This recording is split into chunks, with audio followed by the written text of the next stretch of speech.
Thank you so much for turning into Beyond Should. I'm happy to have you here. I'm Lucy Reynolds, your host and the founder of the Murmuration Collective, where we empower women for lasting transformation in all facets of their life, both professionally and personally. And we get it. This is a dynamic and challenging time we're living through. And if you're feeling frustrated or out of control with your current work situation or life in general, and feel like something is just waiting for you just beyond your reach or clarity, then perhaps you might want to consider taking on a coaching engagement with us at the Murmuration Collective. We support women on the daily to wade through their confusion and find what they seek in the next chapters of their personal and professional lives. Our contact details are in the show notes. We look forward to meeting you and hearing what's going on for you. Now let's tune in together to this next episode of Beyond Should. Hi, I'm Lucy Reynolds, and welcome to Beyond Should, a podcast for women reinventing their lives, their careers, and owning their power. This is a show where you'll gain insights on how to stop doing what you should do and finally start naming, claiming, and pursuing what you deeply want. So before we get into it with Andrea, let me share with you a bit about our special guest. Andrea Wetsel is the founder and CEO of Brush on Block, a mineral sunscreen brand she built after her daughter developed an allergy to chemical sunscreens. Launched in 2011, Brush on Block is carried at Costco, Amazon, Ulta.com, and specialty retailers across the country. It has also been featured on Oprah Daily, Allure, Women's Health, NBC News, and more. Her philosophy is simple. The best sunscreen is the one you'll actually wear. Andrea, thank you so much for accepting my invitation to be on Beyond Should. I know that we have been talking about this for quite some time, and it's finally happening, and I am thrilled. I'm so excited for you to share what it is to be a founder of a wildly successful business, how you got here, some of the shoulds that you've shed, and just to share with us some inspiration that might help jiggle the lock a little bit on for all of us stepping into our full power and creating what we want in the world. So thank you so much for being here. So before we get started, can you tell us a little bit about how you got all the way up to the moment where you decided to launch Brush on Block, and give us a little bit about your education so it sets the scene for people to think about how they might be in a similar situation or trajectory as you? Sure. I was raised by an entrepreneurial father, so I think there was a part of me growing up. I remember as a child going to the office with him, going out to his businesses with him, and really grew up with that passion for building a business and Mhm. seeing an entrepreneur's life, the good and the Mm. bad. I Mhm. found myself, I went to the University of Texas in Austin as an undergrad and a graduate. As an undergrad, I was both a liberal arts and a business major. I think that gave me both sides, really being able to learn to think critically about problems and also learning the business side of it. And then I was out in the workforce for a few years and then went back and also to the University of Texas and got my MBA. And it was Mm. after that that I became a consultant. And that's where I really fell in love with process engineering, process reengineering, really taking a look at what are the problems that businesses have? How can you improve them? How can you make them better? How can you identify workflows? And I think that particular job was very telling as I found myself out in the business world, really looking at building a business, improving your processes. And then I found ourselves, we had two young girls. I was really looking at what's next for me. I was evaluating going back to become a consultant. And I kept coming back to this, I want to work for myself. And so then it was a Mm. question around, okay, great. What do I do now? And I can talk a little bit about my journey, how I ended up with a company, starting a sunscreen business. But I knew at that point, particularly as a mother of two young children, that I really wanted to work for myself. I'm not sure if you listeners heard this, but this is what I do as a coach is I really listen to how people say things. And I don't know if you all picked up on it, but she said, I really wanted to work for myself. And that was so resonant, just to hear and hear you say it and to know that it was something you had to do.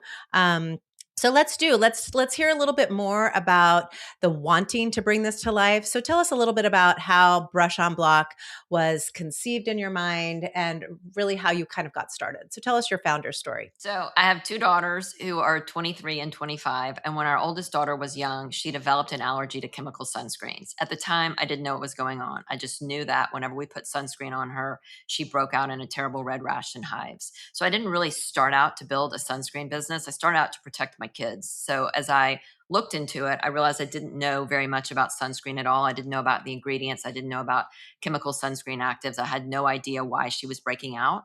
So did a lot of research, learned a lot about sunscreens in the process. And what I found was the most common sunscreens out there are the ones that were causing her reaction. And so when I first started thinking about it, I knew wearing sunscreen was not an option. So I started asking myself, what's a better option? And what I learned in the process was if you ask 100 people, should you wear sunscreen? Most of them will say yes. If you ask those same 100 people, do you wear sunscreen on a regular basis? Many of them will say no. And so I started asking myself, why is that? Sunscreen's difficult. It's hard to put on. It's greasy. And so I thought, okay, if I can help protect my child and overcome all these common objections, what are the problems that people have? Why are they not wearing sunscreen? If we can solve those, then we can solve the problem that many people face on a daily basis. Thank you for telling us a little bit about your, how you got to this moment. But as a consultant, process engineering, problem solving, and you actually just walked us through how your brain works. And you guys are going to see this is a theme and how Andrea vibrates in the world. It's like, what's a better option? Why is that? Problem solve to, and then create the solution. And that could be applied business model wise to probably anything. But for you, it was you saw a gap in the marketplace. It was around sunscreen. And it's the way your brain works, is it not? Yes, it definitely is. And I think we talked about this earlier. We are a mission led business. I am super passionate about sunscreen and mineral sunscreen. That being said, I'm also passionate about building businesses. And so when I looked at this and I said, I believe there's a white space. How can I help solve a problem for my family and also solve a business problem? I love that. What is it about the business that you love? What is it that gets you up in the morning? Tell us a little bit about how you think about the game. I think that business is a game. It's a game about strategy.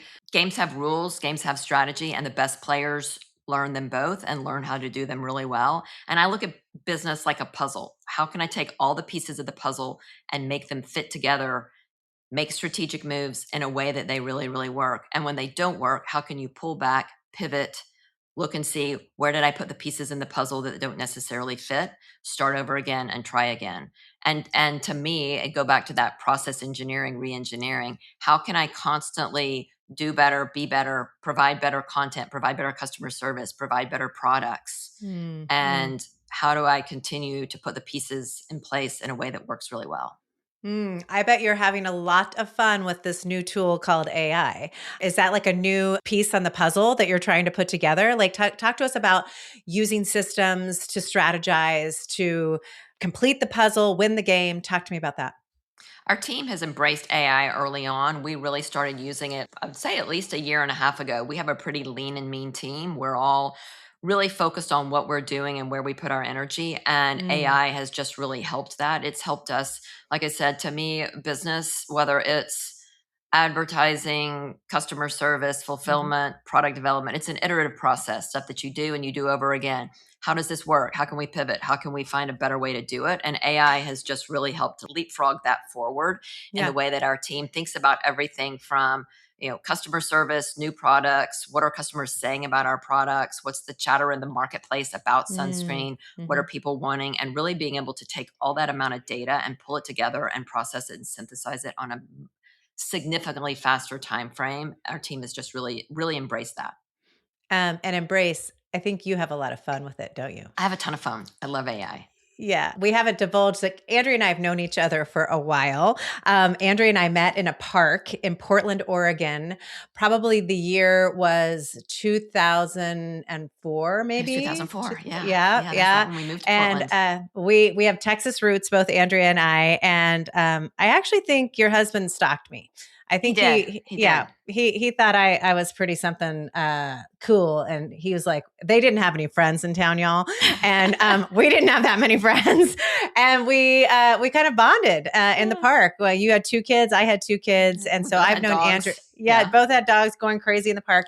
So I've known this woman for a very long time, and I love that she's taken us very succinctly through sort of the way her brain works, and her passion for brush on block. We'll get in more into brush on block in a minute.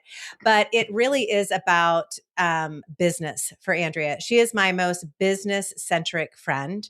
Her mind is always thinking and it's always moving at a very fast pace. And what I appreciate about you, Andrea, is that you've modeled for me and for I think for many of us what a woman entrepreneur gets to look like.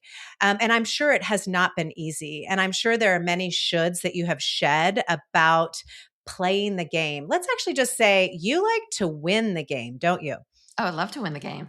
Yeah. And women aren't really supposed to be gunners. Women, in the past, you had to kind of play the game in a little bit of a more feminine, demure sort of way. Talk to me about how you've shown up today. How is it different than how you showed up 10 years ago as you were, becoming an entrepreneur? Let's talk about that. The point that you were saying around how women are perceived, particularly women in business, Mm, is really important. And I think if you go back to, you know, do people want to be seen as a winner or a gunner? And I think that women are, in general, quite stereotypically, and I don't like using broad sweeping generalizations, same. but in Yeah. broad sweeping Yep. generalizations, women tend to be told, to be the quiet one in the room, to not express your opinion too loudly. And Hmm. I think Hmm. that one of the things that I learned around being a woman in the business field was, I think initially it was important to me how I was seen, how I showed up. I think there's a fine line between being performative and being seen who you truly are. And Hmm. I think that initially there was a lot around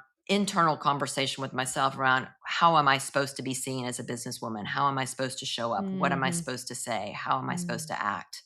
That over the years I have learned to embrace. I get to show up how I want to show up. I get to make the decisions that I feel are best for my business. I get to speak them the way that I want to speak them. Hmm. And that's been quite a journey. Yeah, I would think so. And also, when we spend a lot of energy, which I think as women we do on our external looks, how we're showing up. Did we overspeak in a meeting? Did we share too much? Where did I show too much emotion? There's a lot of energy spent on that as women in business that if we allow ourselves and I think we're getting to be able to do that more and more as women really are creating a huge impact. We have a long way to go, but if we can change that, I think about we only have a finite amount of energy in a given day. And if we're spending a lot of time thinking about how do I have to perform? What am I supposed to look like? Did I give off too much of a emotive expression in that meeting? That's a lot of energy that we could be pouring into solving big problems in the world, creating a better business strategy. So it's almost a transfer of energy when we are allowed to show up more authentically as to who we are. But it is, like you said, it's taken a lot of energy for you to get to where you are. Are there any shoulds that you would love to have shed earlier or is it part of evolution? Is it part of wisdom? Talk to me a little bit about that. I think there's historically been a lot of energy in managing the optics. And for Mm, me personally, historically have spent a lot of energy in explaining a decision, wanting to feel mm, like if I've made a decision that I need to explain that, over explaining decisions that I may be confident in, but still feel the need to over explain, mm, softening opinions, maybe taking something that I feel very strongly about and softening it, and spending a lot of mental energy on how things will be received.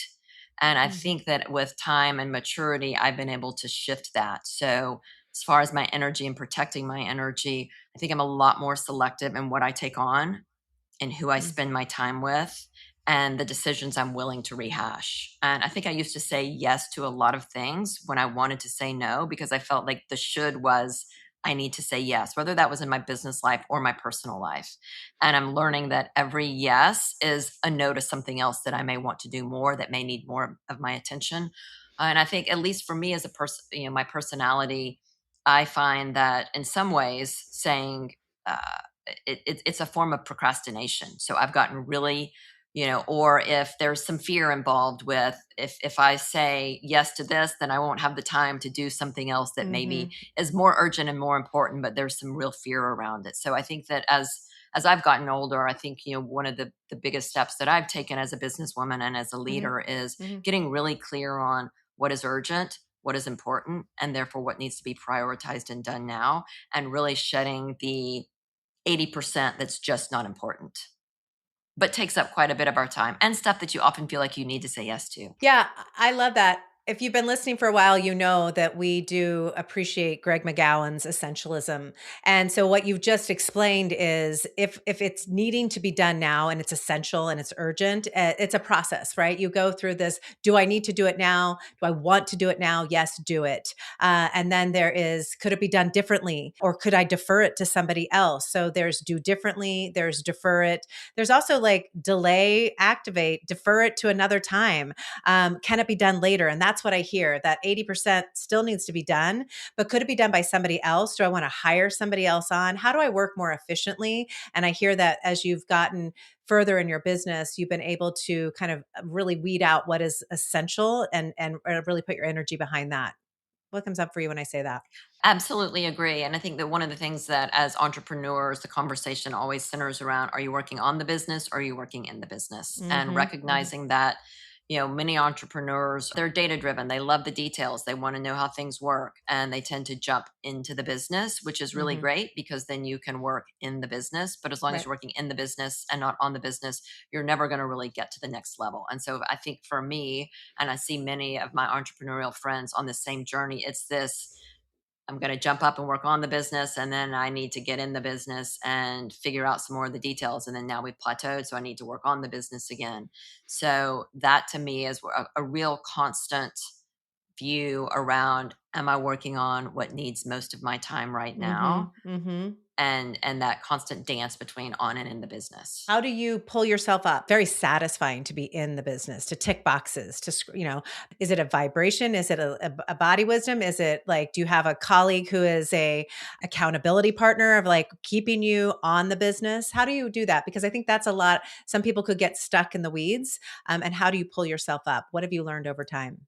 I think the thing that I've done that has worked best for me is very intentional calendaring. So I try to keep my Mondays and my Fridays open, open for creative thinking, open for strategic thinking, and then meeting stacking. So we stack all my very intentionally, like almost always without fail, my meetings are stacked on Tuesdays and Wednesdays. So that's when I'm going to do that because what I think happens with many people and myself for sure is if you find yourself during a day, constantly being pulled back and forth in between meetings, a little bit of free time, meetings, a little bit of free time. You never have those big books of time to really think strategically and think on the business. And so I have done that and I hold that time on my calendar very dear. And then also, I do have a chief of staff who's amazing, who helps keep the ball rolling and hold me accountable. And then weekly strategy meetings with my CFO. I like that. So there are people that help pull you into the right direction. And do you think that when we originally spoke about kind of what was important to both of us to share your story, I love that you actually talked about energy leaks, and that you've been working on that with your coach. Can you talk a little bit about how you protect yourself from energy leaks now as a senior leader, as an evolved leader? I think the biggest way is just being extraordinarily intentional. Like I was talking about being intentional with my time, being intentional with my energy, and constantly asking myself, and I do a lot of work around goal setting and working with our team on goals and are we achieving our goals and really taking the time to say, okay, I'm about to get pulled off in this direction, whether it's something really small or something really big. I'm about to get pulled off in this direction. How is that protecting my energy? Is that the best use of my energy? And I Mhm. tell myself on a daily basis, you only have so much energy. How are you choosing to spend this today? Yes. Because it is a choice. It is a choice. And we had Meg Witcher on a couple of weeks ago talking about capacity. And I think, what is your energy stores? You only have so much energy. Your capacity can ebb and flow, right? You can take on more at different times of your life, but actually it is in this conscious choice to think about, what does this executive need now in this moment in the business, to be successful. And so I think there's a lot of, I love how you have always been, maybe not as seasoned as you are now, but intentional about, what are you going to say yes to and what are you going to say no to, which I greatly appreciate. But let's talk about your business early days. You love to win. We've already talked about that, and we probably could talk a little bit more about what is that. In fact, I'll just ask you, what does it look like to be a woman in business who loves to win? How has that evolved? How have you given yourself permission to go big and win? It's certainly been an evolution, and I think it gets back to that talking about, how am I perceived? And I think that, and there was certainly a lot of trial, and younger me would have said failure, older me would say learning, the opportunity to learn something differently. But when I started my business, it we did not have the success that we expected. We Mm. launched our product as a direct to consumer product back when, long before the internet. This was back when you would have a commercial on a television show and the call centers would open and the calls would come in, and it was not a good way to launch our product. So we had to come back, and I say we, it was just I was the only one in the business at the time, come back and say, okay, that didn't work. Let's pivot into a retail strategy. Let's rebrand. How are we going to do this? There was quite a sense of failure around that, and sense that I had failed and that I needed to be doing something differently and that I needed to figure it out. I kept at it, and I'd say I was pretty gritty in the process. I kept at it. I figured it out. I think if you go back in hindsight and look and say, okay, what were the numbers telling me? What was the time telling me? That all the data said, okay, this isn't going to work, pack it up, let's move on and try something Mm, else. mm, And so in my particular situation, it worked out. I was able to figure it out. I think that what that has taught me over time, though, is, yeah. kind of back to the decision making, and feeling confident in my decisions, Mhm. going with my gut, understanding when a decision needs to be made, making those decisions a lot faster, failing forward.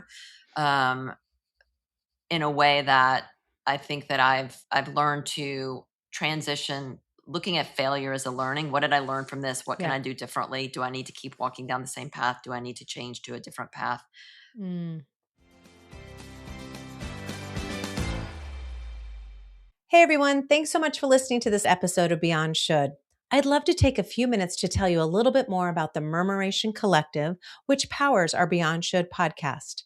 You see, we set out to create the Murmuration Collective as a place for women to come together to feel supported in all aspects of their lives, either through one-to-one career and leadership coaching, through day-long salon gatherings that we've created, and through our unique immersive retreats. So let me pause here and tell you a little bit more about our immersive retreats. They range in time from 3 to 5 nights in length and are set in some of the most unique places around the world. We've hosted retreats at the House in the Wild in the Masai Mara in Kenya, in the heart of the French wine country. And our signature immersive is our annual retreat to Trujillo, Spain, in the stunning in Casa de Gracia. Here in the US, our primary retreat location is on the shores of Flathead Lake in Montana. We've also hosted in Bend, Oregon, and in Durango, Colorado. These immersive retreats allow small cohorts of women. We range in size from about 6 to 16, depending on the location, and we allow women to escape the craziness of their professional and personal lives, to slow their roll in a beautiful setting and be guided by our coaching curriculum that is grounded in neuroscience, immersed in nature, and where the cohort is surrounded by other women who have your back. Together, we will guide you through a unique and tailored coaching curriculum to help you chart your North Star to your next chapter in life and get you into action to make it come to fruition. You see, every immersive retreat is coupled with 6 accountability virtual coaching calls for you and your cohort, and it's stretched over 6 months right after the retreat, which allows you to bring your next professional or personal chapter to life. So, what are you waiting for?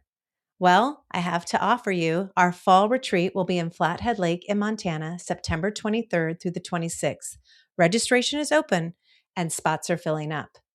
If you use the code BeyondShould10, you will receive 10% off your Montana retreat if you book by August 19th. So come alone, as many women do, and you'll leave with lifelong friends. Or grab a friend, a colleague. Heck, bring your whole running crew. I don't care. Perhaps your book club. The more, the merrier. Because designing your next chapter in life is not a solo experience. It's way more fun to do it with other badass women at your side. I'm happy to chat with any of you about these retreats prior to your signing up. If you want to reach out, my contact details are in the show notes. So I hope I see you in Montana in September. And don't forget to check out all that we offer at the Murmuration Collective through our website. Link in the show notes.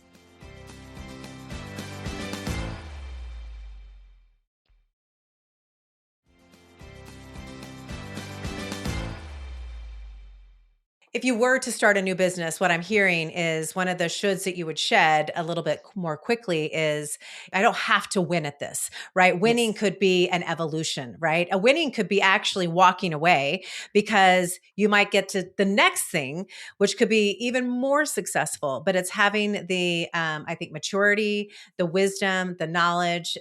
We've talked a lot over the last couple of months with our guests that we have everything we need to be successful and to lean into trusting ourselves, like, from your consultancy days through all the way through Brush on Block, is like if you were to launch another business, you could fail. You don't really love the word failure, by the way, which I love you guys that she's actually shared this. She's now evolved it to learning, which I think is really, I mean, it is awesome. It is the fear of failure for so many, one gets them stuck. They won't even start. But for you, it was like, I'm going to plow through and I will not lose. And now what I hear is, you know what? Maybe next time it's like, that didn't work, but the next one might, or it might not be there yet. I love you. Tell me about the word yet for you. You were That's a telling me word that about, I've started using a lot lately. yeah, We tell talked us about it about when we yet. talked earlier, and I Yeah. I love we aren't there, our sales aren't where we want them to be yet. We don't have this yet. We haven't figured out our marketing for this particular category yet.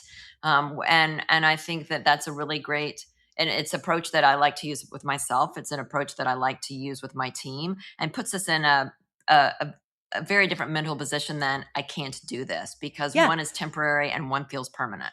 One And feels like it has possibility, right? That it is going to be possible as opposed to kind of a letdown of expectations. Like, well, we didn't hit it. So that's really a disappointment. That could be a failure. But it's like, no, there's great expectancy and we will get there because we know how to problem solve. We know how to engineer this. So I do love. And how do you use it for yet for yourself? Well, I think yet keeps the door open, and yet is a sign that you're in the middle of a process. And for myself, it's, I also look at it the same way, as if I haven't done this or achieved this, or whether it's the business side or the personal side yet. But it Yeah. also goes back to the conversations around, failing faster. And I think when you said earlier that winning may mean pivoting and doing something else, winning may say, okay, wow, this isn't working, I'm going to do something else. And also the relationship with yet there. And Hmm. so not getting bought into one particular decision without being open to changing Hmm. and pivoting to a different direction. I like that. A lot of entrepreneurs talk about a we, but really in reality, it's a me. And there, it can be a lot of solo. It can be kind of lonely. How have you surrounded yourself with dynamic thought partners as what was once a solopreneur, now more of an entrepreneur, now more of an established business? Because I talk to my clients a lot around who you surround yourself with, whether you're in corporate or you're a solopreneur or you're an entrepreneur, is critically important. So, how did you surround yourself with people that help make you better? What did you do? That's a great question. And I think I was lucky. I mentioned earlier that my father was an entrepreneur. He was a Mhm. great source of wisdom, a great person too, because like you said, it generally, I mean, I think for at least the first couple of years, I was the only employee. And I joked that I would sit at my computer and it was like, you've got mail, ding, you have an order. And I'd get up and I'd print out the order and I'd walk back to the warehouse, and I'd pull it out and I'd put it in a package and I'd walk over to the mailbox and drop it in. And if the phone rang, I answered it. If a bill needed to get paid, I paid it. And it can be pretty lonely, and you can find yourself questioning yourself. And so my father's an entrepreneur, my husband's an entrepreneur. So a lot of conversations, a lot of support. I've Mhm. been pretty involved for the last 10 years in entrepreneur organization, which I've found is an unbelievable resource for other people at the similar stages and sizes of business, where you can just say, hey, what happens? What's your experience when this happened, when that happened? And really trying to find other people that have been in that same position before, who can help support you. And just, I mean, sometimes you just want someone to bounce an idea off of. It's actually one of the ways that I've really loved working with AI as a strategic thought partner, because just a way to bounce questions off and think through things, poke holes in my theory. Let's talk a little bit more about EO. How did you decide on EO versus other things? I think a lot of women would have a should around like, well, maybe my business isn't big enough, or maybe my idea isn't strong enough, or who do I think I am? So, not particularly, you can talk about EO if you want. You can talk about what you've seen through YPO, because I know you've got associations there. How does one find the right support structure and then invest in it, because you need to invest in it in order to kind of have some skin in the game. Talk to us a little bit about, if somebody out there is listening, how do they find strategic partners? How did you choose? Well, I was familiar with EO, and I was really lucky at the time. My office was in Portland, and the EO Portland chapter had more female founders as a Mhm. percentage of the chapter than any other chapter in the world. And so I saw that as a source of surrounding myself with a lot of really women who are going through the same thing that I was. And I think today, if I didn't know about that, I would just do some research. There are so many, the Small Business Association puts on leadership classes. Many banks put on leadership and business classes. There's all sorts of EO has an accelerator program for smaller businesses while they're trying to help grow them into a size that they can join EO. I think there's so many resources out there. You do have to dig around and find them. And I Mhm. think that many entrepreneurs come to it with certain strengths in certain areas of opportunity. Mhm. And so it may be Mhm. someone that has a really great marketing background, but they're not so strong on the financials, or someone who has a finance background, but they're not really good on the new product development, or I know a ton about the white space in my market and the product that I want to bring to life, but I don't know how to go out and find the financing for it. You hit a nail there when you were talking about fear. I think that a lot of people say, "Oh, okay, I don't know that I want to do this because what if my idea is not good enough?" And there is a lot of, you have to be willing to embrace it and say, "This is what I want to do. I'm passionate about it, and I'm going to go out and I'm going to open every door and I'm going to shake every hand and learn and meet as many people as I can to learn enough to help me keep pushing the ball forward." Yeah, I think that that's really important in really how women get to step fully into being their fullest expressions of themselves. Is that, well, first of all, perfect is impossible, and messy could be very creative. And knowing that you don't have to do it alone. So I hear that those, especially those female founders, and because you've been with EO for how long? About 10 years. 10 years ago, having other female founders around you was probably incredibly supportive. You all were better together than trying to sit in a silo and do it all by yourself. I think women often feel like they've got to bring something to market that is completely baked, and it's never going to see the light of day. So I heard a lot of just being okay with it being messy and learning a growth mindset. Thoughts on that? So thoughts on that, and that makes me think of, and I was going back to, where do you find resources? And I think that it's really important to, there are so many people out there who are open to helping people succeed and wanting to share their story and wanting to provide input and wanting to provide assistance. And I think what I have found is really helpful for me, and I continue to do on a regular basis, is I'm constantly hearing about people, learning about people, and just, hey, will you spend 30 minutes on the phone with me? Let's share our Yeah. stories. Let's see what we can have to share and to learn from. Yeah. I think being a mentor is really important. I think there were many people who served as mentor to me as I was growing up in the industry. I'm actually currently looking for a reverse mentor where I'm finding someone who's younger in the field who brings Mm. a different perspective to help me think outside the box a little bit. And so I think just constantly being really open to putting yourself out there, talking to people. And even if it's someone I'm like, oh, I'm not really sure how this aligns with what I'm trying to do, invariably there's a thread there that you can pull that will connect. I love that. Well, first of all, at our age, I think I really love reverse mentorship and to staying relevant, especially around tech. I have found that most of the way I can stay connected to what my clients are going through is I really do appreciate and love what my 35 to 45-year-old clients are experiencing in the workplace, because it is so different than when we were in corporate, and it keeps me relevant and it keeps me on my toes to truly be able to guide my clients forward. So I love that. If anybody out there wants to enlighten Andrea and keep her on her toes, reach out. I'm There will be open. a You're open.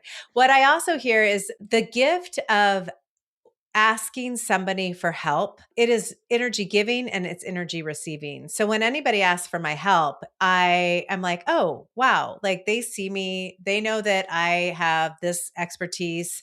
I also design with them. What is that going to look like? Make sure it can be one of my yeses and it's aligned to my values. And if it's no, it's like, not yet, maybe not yet. Or you know what? It's not me who you need. It's somebody else. So let me connect you.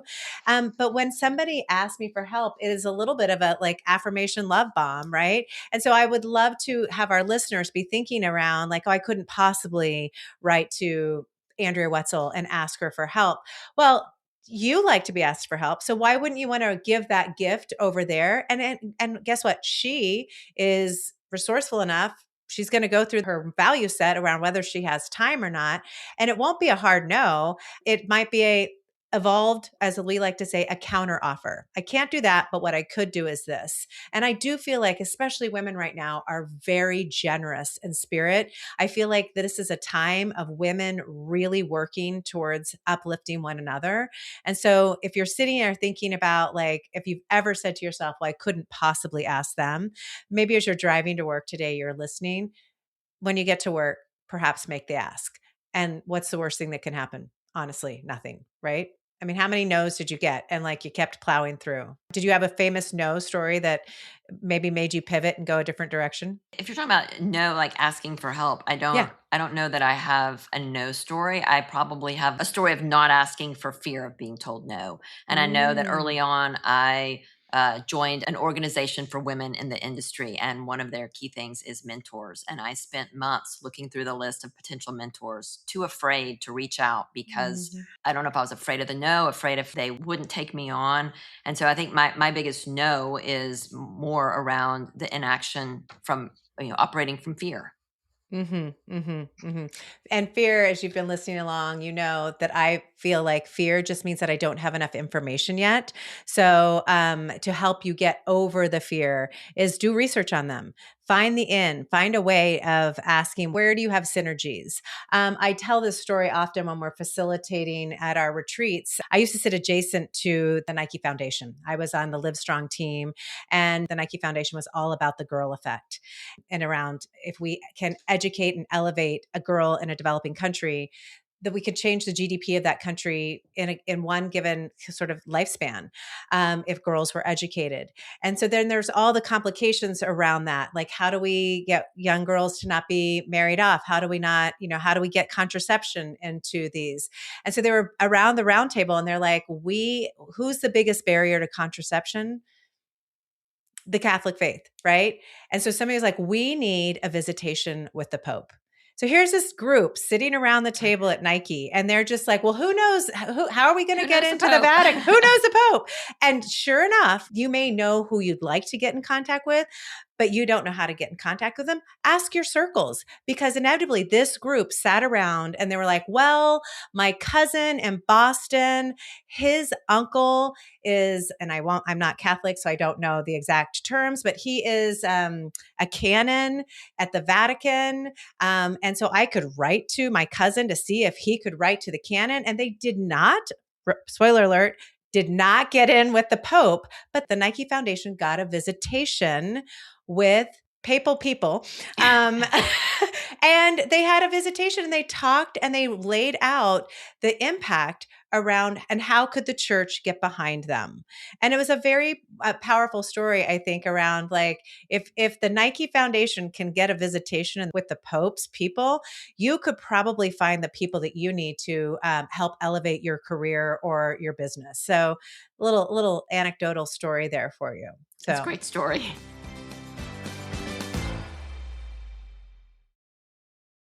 thank you for listening to another episode of Beyond Should, just one of the many ways we are working to support women from all walks of life. And we know personally, and from what our clients are sharing with us on the daily, that this is a dynamic and challenging time we are living through. And if you are feeling frustrated or out of control with your current work, situation or life in general and feel like something is just waiting for you, just beyond your reach or clarity, but you can't put your finger on what it is, then perhaps you might consider taking on a coaching engagement with us at the Murmuration Collective. We are professionally trained and certified leadership, career, and life coaches. We support women like you to wade through the confusion and find what they are truly seeking in the next chapters of their personal and professional lives. Our contact details are in the show notes. We look forward to meeting you, hearing your story, and seeing how we might be able to support you further. Be well. If I were a new, younger entrepreneur, or even a 55-year-old entrepreneur, because I think actually this is the age of women who are able to actually realize that they have great wisdom on their side. They probably have more financial means. They probably know more people, and they probably have had some great ideas. What would you like them to shed to get started? I think the first should to shed would be that it has to be a perfect idea, that you have to have it laid out perfectly with a perfect business plan. I think that, to me, what I've found is more important is passion around a certain space. And like I said, Mhm. I'm truly passionate about mineral sunscreen. I'm also passionate about just building a business, figuring it out, finding what it Mm. is that you're passionate about, as opposed to thinking that you have to have all the answers to all the questions. Because I Mhm. can promise you, even if you think you have all the answers, to all the questions, there's a Mhm. hundred questions that you didn't even know to think of. Mhm. So that's one should, I would say. And I think going back to our earlier conversation, just about I've learned to be more comfortable with the alignment with who I want to be, and really making sure that that's how I show up as a business person, Mhm. and going back and getting rid of all those shoulds around being performative. How am I going to be perceived? How am I going to be perceived in the business? How am I going to be perceived in society? Am I wearing what I think I'm supposed to? I think that what I've learned is that performative behavior can feel very productive, but it's also an energy suck. So, really Mm. looking at protecting my energy for me has changed the way I lead. It's changed the way I show up in my business. It's changed the way I interact with my team. And I know you have a lot of business years ahead of you and you want to play big with a lot of people. What do you hope for women as we think about what we can create in the world? I feel like right now there is this call to action for women to think bigger, dream bigger, to give ourselves permission to go really fucking big. What are some of the barriers to that? I think we can both say we don't have access to the money, right? Right. How do we get access to more money in order to do what we want to do in the world? What's going on as you see how VC, how finances are being distributed? What's going on there with entrepreneurs? I think there's a big shift right now, certainly over the last few years. And for the first time ever, you see VCs that are focused only on female founded business, only Mhm. focused on female run business. I think it's still a problem. I think that even I, when I go out and we look for funding, I bring my husband along because they're going to want him to sign the papers too. The conversations are certainly changing. I think it's going to continue to take more women stepping into leadership roles. And so I would say that things have changed. It still has a long way to go. I think women founders typically tend to go the friends and family route because that's an easier way to raise money. And I think that there is a little bit of a shift, but it's slow to come. Yeah. I'm hearing more and more women be more conscientious about where the family funds are invested. And so if you are actually in partnership with your partner, thinking about your portfolio, it's really understanding the impact of your values alignment to where you want to have impact investments. I'm not sure that I'll just use myself as an example. It's like when I think about the portfolio that we have, I think that I have not been as participatory in the things that are important to me as a women's leadership coach, and really starting to actually think about the power of my choices around where I want to invest in the things that I want to see a difference in the world. So, as you're thinking and listening to this, I think understanding your involvement, I think it was Kim Shapi on our podcast a couple of weeks ago, talked about women becoming the CFOs of their family financing. And, or if not, the chief being the co-financier of the family financing. Where do you want to invest? And to also invest in women's businesses. And actually, as Michelle Jacobs said a couple weeks ago, let's not be so risk averse. Of course, we are wise women, and to make the leap a little bit more quickly and to make decisions more quickly, we have wisdom on our side. We've got business on our side. What comes up for you when I say these things? I think a lot of things. I think that you're right on. Women, should be getting more involved in their finances and what they're investing in, and supporting from a financial perspective, supporting things that they feel passionate about, whether that's something that they just feel passionate about or whether it's another female founded business. But I think to kind of do that across the board. And so it doesn't have to be money. I think if you're a woman and you have a business, you can look at, I know that we've had internship programs where it's really important to me to give young women an opportunity to learn about a business. We're having a shadowing program in 2 weeks where we're bringing 2 young high school females in to learn about a business. One of my earliest on struggles before I even started my business when I was in the corporate world was around being a young mother and working and all the Hmm. expectations of work. And I remember coming home and saying, if I could just get a little flexibility, it's not that I don't want to do the work. It's not that I can't do the work. It's not that I'm willing to work just as hard as anyone else out there, but I just need a little bit of flexibility. I need to know that if my child is sick, then I'm going to stay home with my child who's sick and I'll still make up the work. But that's one of the things that's been most important to me in hiring and as a founder is opening up that flexibility and recognizing that there are a lot of mothers out there who are fantastic employees who might just need a little bit of a different work schedule or a little bit of shuffling things around in order to make it work. Okay, I love that we've opened this door. Let's talk about being a very successful woman in business, raising 2 girls. So I hear the invitation for women. I think it's to ask for what they need. I think to shift and shape culture. Perhaps we need to enlighten the workplace that we are at as to what our needs are. And that's a little bit about there's information.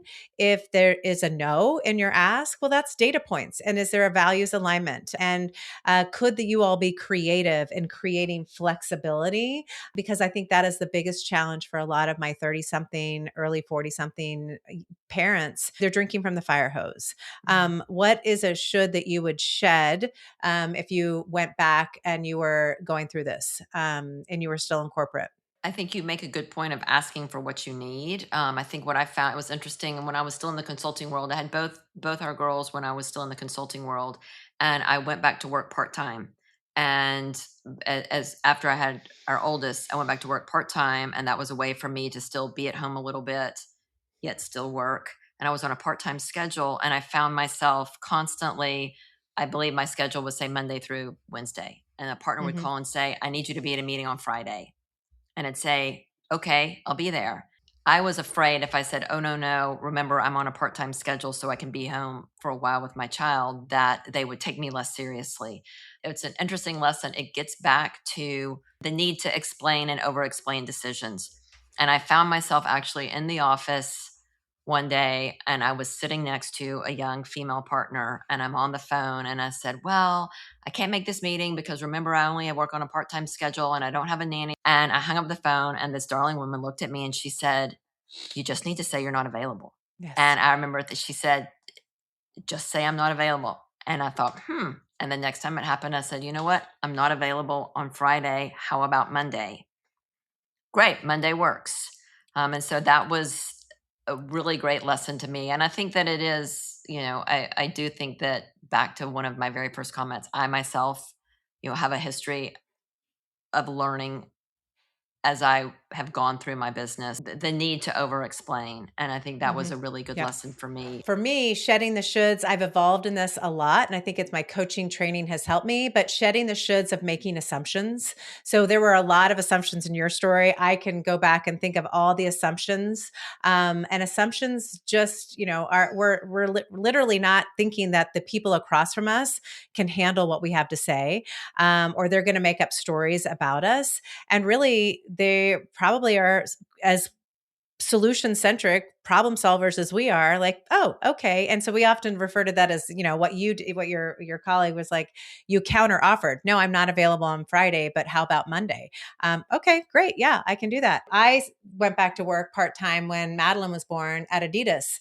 And they said, absolutely, you can do part time. And I was like, and I do not want to travel. So I asked for what I needed. You asked for what Mhm. you needed part time. And I remember on my third or fourth flight back and forth from New York, I'm still pumping, I'm still breastfeeding. I remember not having a plug in the bathroom on a 6 hour flight back to Portland. And I was getting a mastitis. I had mastitis occurring. And I was, of course, back in economy. And I went back to the flight attendant and I was like, you have an emergency situation here. I need to come. And it was after 9/11. So all the flight, she's like, we have one plug on the airplane and it's in the cockpit and you're not going to get there. And she's like, then the other flight attendant was like, I think there's one in first class. I look back, all men in first class. And I was like, I don't care. I honestly don't care. So she went to each of the men, she told them the situation. I think it was about 6 or 8 men, all got up and there was a plug for the vacuum and they all went back to economy. I lifted up my shirt, plugged my pump in. The woman brought me some warm nuts and she's like, would you like a drink? And I was like, yes, please. I'll have a gin and tonic. And right there and then I decided to quit my Quit. job. But I didn't hold Adidas accountable. I didn't Mhm. say, this is bullshit. You have only paid me half. We promised we wouldn't. I just quit. I took myself out of the corporate workplace. And I think back and I think to myself, I wish I hadn't have done that. I wish Mhm. that I could have realized the gift that was me that they were having, but instead I made up all these stories around we already negotiated and I've caved or they're not holding up their end of the deal so I quit. And so I guess I would say to my former self, I wish I would have shed the shoulds earlier. I wish I had stuck to my boundaries. And I wish I had also understood that negotiate to the no, right? Like I already assumed we were at the no. And really, I think we'd only gone one round of negotiations. And I was like, Mhm. okay, thanks. I'll take half pay and no travel. And guess what? Worked full time, half pay, and I was traveling all the time. So I guess understand the gift that is you and value yourself in the negotiations. Well, I think what resonates with me on that is a lot of work that I've been doing lately around I think it's really great to set expectations, and it sounds like in your job you had set expectations, and what I am only recently learning how to do is not just set expectations but have very clear understanding of the consequences when those expectations aren't met. And so I Mm. think it's you can find yourself, okay, wait, this is the plan isn't working, I'm holding up my end, you're not holding up your end, or vice versa. Okay, what happens now? And I think that's where I personally have found a struggle. And I think a lot of people struggle Yes. is this isn't working. This isn't what we planned or expected. What do you do now? Yeah, and it's staying in the rumble and it's staying in the uncomfortable. And so what it was going to have to happen is I was going to need to have what we refer to or what the world refers to as a difficult conversation. In Mhm. coaching now, we talk about it being an intentional conversation. And if I'd actually slowed down enough to figure out what was at stake here that mattered to me and actually presenting that, I think it might have had a different outcome, but I didn't even get to that point. So what I love for what I hear your invitation is to be okay with the difficult conversations. Stay in the rumble because that's actually where creativity lies and something really wildly successful may come out the other side or the same situation might happen is that you quit, but at least you tried and you negotiated to the no. And to the no might be something wildly creative and exciting. I love that. I love the phrase negotiating to the no. And I think that yes, continuing to hang in there and see it through and difficult conversations are a big conversation in our work world, and you have to have them, and the faster you can have them the better you can learn having them more quickly, going with your gut and moving on. And it's that why drag it on, have the difficult conversation, and to your point, you don't really know, don't go into it with a lot of assumptions because you don't know where you're going to end up. And I heard that will be an energy leak, right? If you drag it on for forever, you're going to be thinking about it and thinking about it in your mind, like, I've got to have this. I've got to have this. And actually, if you just step firmly into understanding what you need out of it. And that's why in coaching, we introduce to our clients this tool to actually, how can I get to what's important here that matters? How do I want to be in this conversation? What's the impact I want it to have on the person listening? And then what are the tactical outcomes coming out of it, moves you more quickly into the knowing to the next step of the business. Andrea, is there any other thoughts that you have for women who are listening, who are working extremely hard in the workplace with children? What did entrepreneurship do for you as a mother? What did you get to do that, if you look at corporate versus entrepreneurship, that it allowed you to do, that you might not have been able to parent the way you wanted to? The number one thing it gave me was flexibility of time. Back at the very beginning of this conversation, when I said I don't want to go back to the corporate world, it was because I didn't want to go back to, I had a really fantastic job offer, and they said, you need to be on a client site by 8, you need to stay until 5. And I immediately thought, okay, that means my kids drop off at school was 8:30, their pickup was at 4. I'm like, okay, I'm never dropping my kids off. I'm never picking them up. I'm not going to their volleyball games. I'm not going to their track meets. It didn't mean that I wasn't working as hard, but it meant I had the flexibility of time. So if I leave the office at 3 to go watch a volleyball game, I maybe and go home and get dinner, I may be back at it in front of my computer from 9 until 11 o'clock at night. But it gave me the flexibility to be involved in my children's life in the way that I really wanted to be when they were young. I love that. So there's the power of choice to choose the life that you want. You also made a big decision, you and Jess, to do something pretty non-conventional, unconventional with your girls in middle school. Can you share that story? Do you mind sharing that with our listeners? Sure, I'd love to share it. I think it was a one of the most important years in our lives, and I think everyone in our family would say that. So when our girls were in middle school, we made the decision to pull them out of school for a year, homeschool them, and take an around the world trip. And we started in Central America. We worked our way around the world, came out through Europe, and it was life changing for everyone. Um, it was interesting. I was actually still working most of the time. My husband and I both were. We were lucky in that, well, me particular, because I had my own business, I was able to keep up. I had a cell phone and a computer. Many people didn't even know I wasn't sitting in my office in Portland, Oregon. Right. And it allowed us to, so certainly the flexibility of time. And that may have meant that I woke up at 3 in the morning to take a phone call. Right. But it gave me the choice to be able to make that decision to spend really meaningful time with our children and still be in control of my own schedule.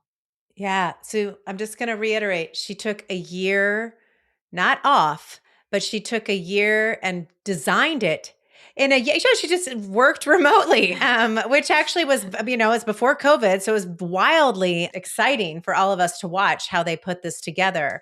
But there was the design creation, there was alignment of family values. There was the trust in self that they could continue to work. They had to adjust some things, but they made it happen because it was really, really important to them that they wanted to do this with their children. So they designed their work life in order to be able to also live the life and raise the children the way that they wanted to. And I think that's incredibly empowering and energizing. And I really appreciate you sharing that story with us.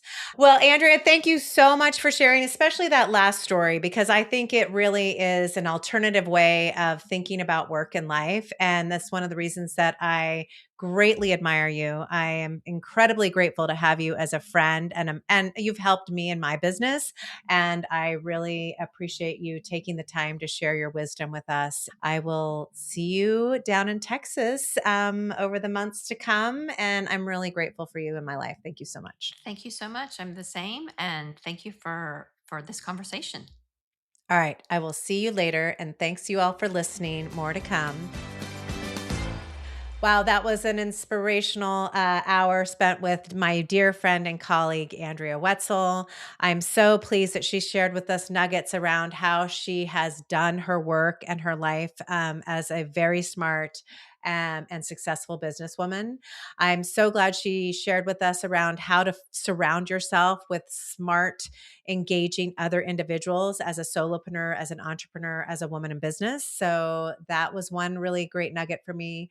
What I also loved is she shared the story of how she and her husband crafted a year of their lives that aligned with their values to take their girls around the world while working, while maintaining their business, while being successful, and while parenting the way that aligned with who they are. So that was a really amazing story to share with all of you. So I guess my final thoughts for you are maybe success isn't about performing perfectly. Maybe it's about protecting your energy long enough to build the life you actually want. I will see you all on the other side of your shoulds. I will see you on our next podcast, on our next episode of Beyond Should. I hope you have a wonderful day. Take care and be well. Bye. Beyond Should is creatively supported by a team of dynamic women. Thank you to our executive producer, Lauren Lagrasso, our producer, Daniela Silva, our marketing manager, Esty McInnes, and our TMC curriculum design director, Katie Craig. Without these women, we would not be able to bring you this dynamic content. Thank you.